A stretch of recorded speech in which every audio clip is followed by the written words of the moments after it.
Joining me today is New Hampshire Representative Neal Kurk. So Neal, as we're talking about the budget a lot, and I want to turn to something completely different. Massachusetts passed legalization of marijuana for recreational purposes. Maine has done the same thing.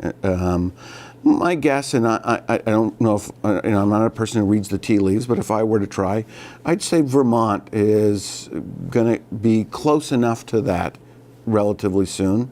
Putting New Hampshire, with the exception of Quebec, right, surrounded by states that have either decriminalized or legalized marijuana for recreational purposes. What's the state going to do about that? My guess is that we'll have some sort of decriminalization bill that passes this year. But that's not recreational marijuana. We have a medical marijuana law. We've had it for several years. It just was implemented effectively in the past 6 months or so. So people with certain diseases that have been placed in the law are entitled to get a card and then buy marijuana from, I believe, 4 state authorized dispensaries. So small possession of small amounts of marijuana, you think will become decriminalized? No, this is 2 different things, John. The medical marijuana is completely decriminalized. It's legal. Legal, absolutely. Right. And there are people who want to. But for those who don't get marijuana there. Yes, but there are 2 tracks here. Let's assume there are 5 kinds of diseases for which, or conditions for which medical marijuana is legitimate. There is a strong effort by many groups to increase that number. So one way to get to legalization is through to make that an infinite number of. Exactly. Okay. So that is happening at one end. The other end, there are folks who are trying to have it legalized, but I don't think the state legislature is ready. I think the state population is ready. I don't think the state legislature is ready to do that, primarily because we are lobbied very heavily by law enforcement.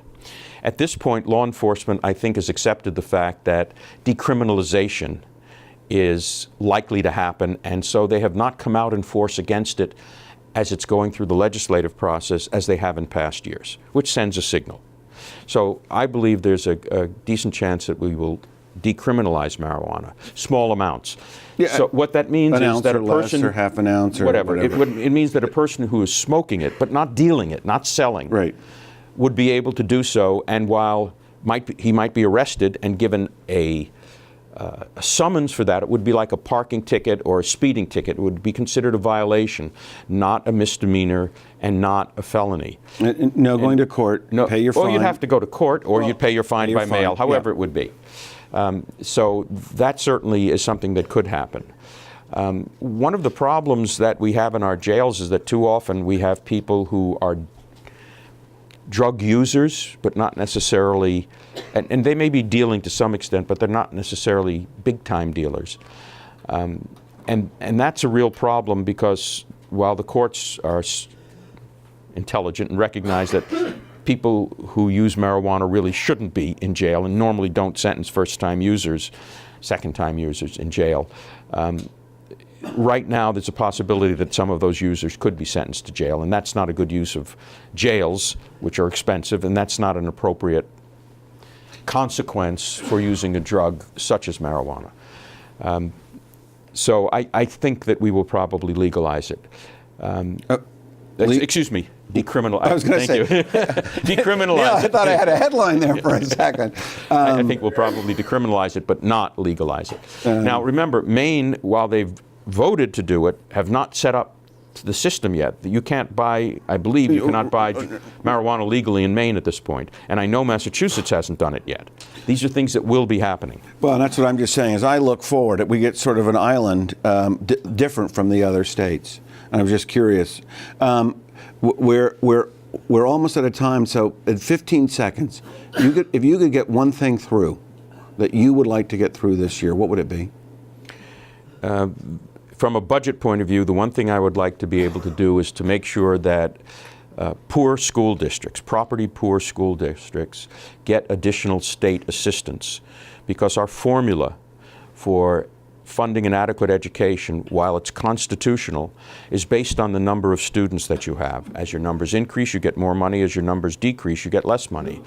But your costs when you have fewer students don't go down proportionately to the number of students. They're not variable costs, it's a mixed They're cost. fixed costs in many cases. And we need to do something to recognize that, because the property tax poor towns are bearing a disproportionate burden on this, which I think is not a good public policy. So as we get into the budget process, can we get you back on? Love to talk about it. Okay, super. Neal, thanks so much. Pleasure, John. And thank you for joining us for this edition of Capital Connections, your weekly access to politics and policy along the I-89 and I-91 corridors and how it impacts our life in your region. If you have an idea for a future show or a comment, why don't you send me an email? But remember, join us at this same time next week for another edition of Capital Connections.